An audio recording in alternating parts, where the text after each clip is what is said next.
Retornamos a Colombia se levanta, el tema generación de empleo. Esta es la segunda parte, este es el segundo programa.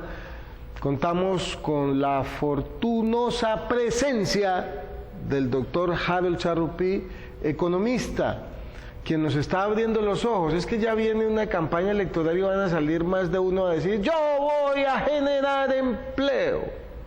Y para generar empleo, doctor, se requieren muchas condiciones. Ya estábamos hablando de la tenencia de la tierra, que sea propietario de la tierra, que pensemos en que en abrir oportunidades para que aquellas gentes de escasos recursos puedan ver su futuro algún día con riqueza.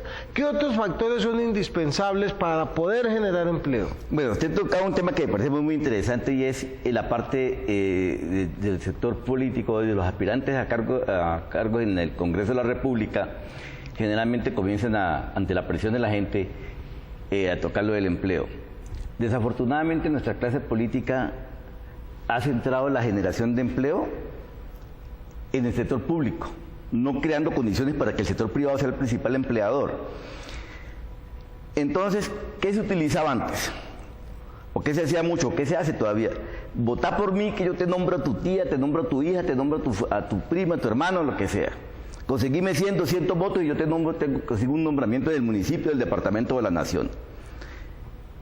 Pero ¿sabe qué pasa? ¿Usted ha escuchado, Jorge Isaac, esa canción de salsa de la Fania, quítate tú pa' ponerme yo? Esa era la forma de generar empleo de los políticos tradicionales. Llegaban y votaban a uno, hacían votar a uno para meter el de ellos.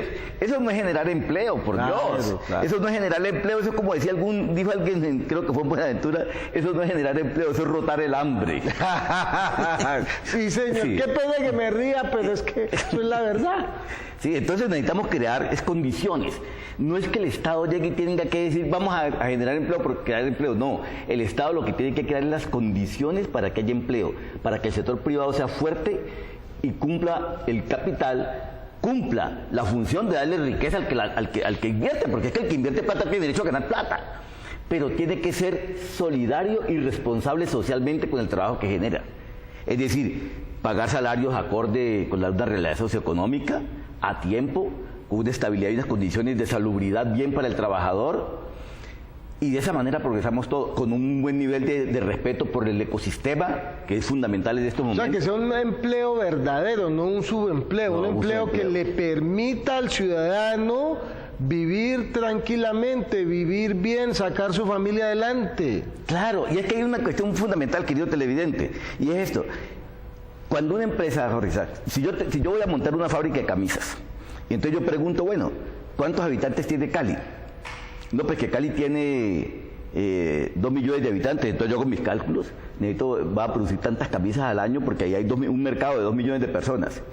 Pero si esas 2 millones de personas, yo me emociono porque hay 2 millones de personas, pero si esas 2 millones de personas no tienen ingreso, ¿cómo me compran las camisas? El que me va a quebrar el último soy yo, porque invertí mal y tomé una decisión errónea. Entonces el Estado tiene que crear las condiciones para que haya empleo, para que haya prosperidad y la gente tenga capacidad adquisitiva. Y sea bien pagado. Y que sea bien pagado, que todo el mundo tenga capacidad adquisitiva. Y otra cosa grave que estamos viviendo, pues, es el caso de Cali. Si usted cuando uno viene del aeropuerto, viene de allá de Palmira, usted mire al lado. Por la primera. Por la primera. Mire la cantidad de empresas que se han cerrado. Entonces se fue Gillette, se fue Fruco, se fue Facomec. Bueno, es impresionante la cantidad de empresas que se han ido. Y ahora... Bavaria, claro. Fue de la ciudad. Y ahora vemos, dicen, se están quedando una cantidad de centros comerciales y no sé qué más.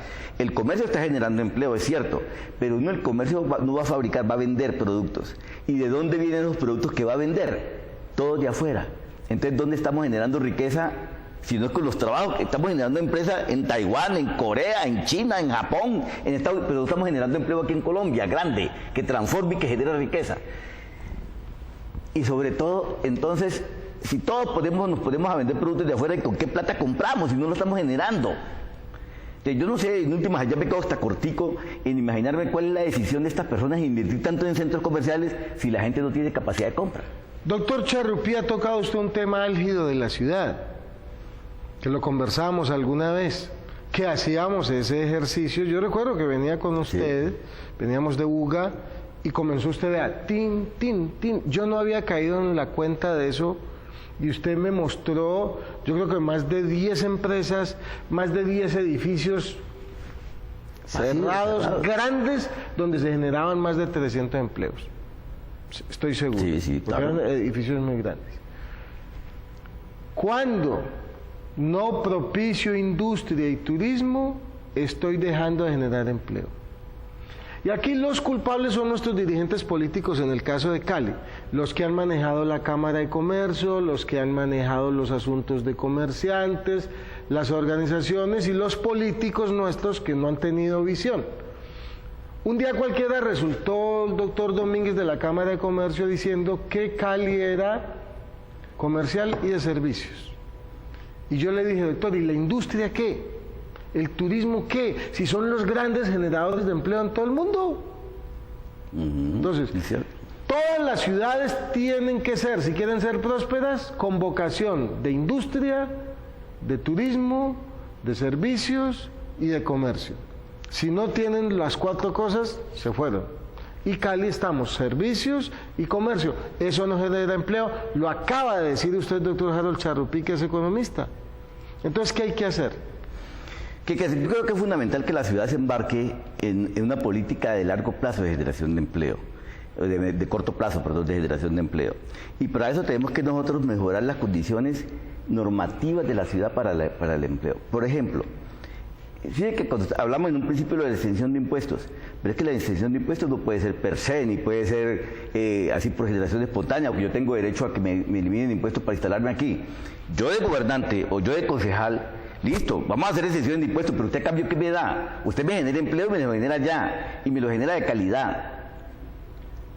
Es más, si aquí en Cali, una fábrica se va a instalar en Cali, tengo que analizar también no solo la parte normativa en términos de costos impositivos, pero también tenemos que ver qué tan competitivos somos nosotros, por ejemplo, en tarifas de servicios públicos. Muchas empresas se fueron de aquí porque el kilovatio hora, por ejemplo, era mucho más barato en Venezuela, o la tarifa del metro cúbico de agua. Entonces, si yo soy una empresa que soy intensivo en uso de energía eléctrica y los costos de la energía eléctrica son del 30 al 35% de mis costos totales, y yo encuentro que en Venezuela o en el Ecuador el costo de la energía eléctrica apenas es el 20%, el 15 o el 20%, digo, no, pues yo me relocalizo allá. Y sobre todo, ¿por qué razón? Porque recuerden que hubo la Comunidad Andina de Naciones, tenemos un libre comercio con Ecuador, con Perú, con México. Entonces, ¿qué pasa? Si yo tengo unos costos aquí grandotes, por ejemplo, por servicios públicos, pues me relocalizo en Ecuador o en Perú o en México, y como tenemos libre comercio, pues vengo con el producto terminado y ya lo meto acá a Colombia sin pagar impuestos. Y antes, inclusive, de esos tratados, muchas industrias se fueron a México. Claro. Creo que Gillette cerró la planta en Colombia y todos los productos de ellos los fabrican en México y nos los traen aquí. Llegan aquí sin ningún arancel, porque somos parte del mismo sistema. Correcto. Y también otra planta que ellos tienen en Brasil. Entonces, o nos mandan los productos de México o nos los mandan de Brasil. Cuando teníamos una planta aquí, pero porque el gobierno no genera condiciones reales, óptimas para que el industrial se pueda movilizar, entonces ellos se van y perdemos. Claro, exactamente. Entonces, le decía lo de los servicios públicos, ¿por qué razón? Porque es que esto nos da hasta para otro programa. Nosotros aquí nosotros somos competitivos a nivel de la generación de la tarifa de servicios públicos de energía. ¿Por qué razón? Porque teníamos a la CBC que generaba energía en Anchicayá, en Alto Anchicayá, en Calima y en Salvajita. Tenemos 4 hidroeléctricas en el Valle del Cauca. Hoy esas 4 hidroeléctricas son privadas. Y por lo tanto, la función del empresario privado no es vender barato, sino maximizar ganancias. Antes, a ellos no les interesa hacer fomento. No les interesa tener una tarifa que genere ganancia social. Es que hay ganancia económica y hay ganancia social. Y el Estado debe estar interesado en la ganancia social. La ganancia social es el bienestar de su gente. Entonces nosotros aquí para generar empleo tenemos que establecer las estructuras de costos, tanto a nivel impositivo como costos de servicios, como costos administrativos de las empresas, para poder atacar el problema en conjunto y que generemos empleo y que los empresarios entiendan que entre más tengan facilidad de invertir su dinero, más van a incrementar sus ganancias con responsabilidad social. y que el Estado no le ponga trabas al pequeño, porque el pequeño es el que se va a convertir en grande. Algún día, Coltejer no empezó siendo una empresa grandota. Las empresas empiezan de pequeñas. Un pequeño telar manual. Exactamente, es lo que está viendo. Las grandes empresas fueron pequeñas. Fueron pequeñas. La Coca-Cola era un refresco que vendían con hielo en una farmacia. Exactamente. Goodyear era un montallantas común y corriente. Hyundai era un taller de bicicletas. Ah, bueno. Entonces hay que ponerle cuidado televidente a esa idea suya, a esa pequeña idea suya. El Estado debe apoyarla, debe sacarla adelante. Tenemos que tener legisladores que apoyen eso, que desde el Congreso de la República y del Consejo y de la Asamblea tengan una visión más nacionalista, más pequeña, más dinámica, que le permita a usted salir adelante. Muy bien, doctor Cherrupi. Vamos a unos mensajes comerciales institucionales y ya volvemos a la parte final de esta segunda parte del programa sobre condiciones para generar empleo que en Colombia no existen. Ya volvemos.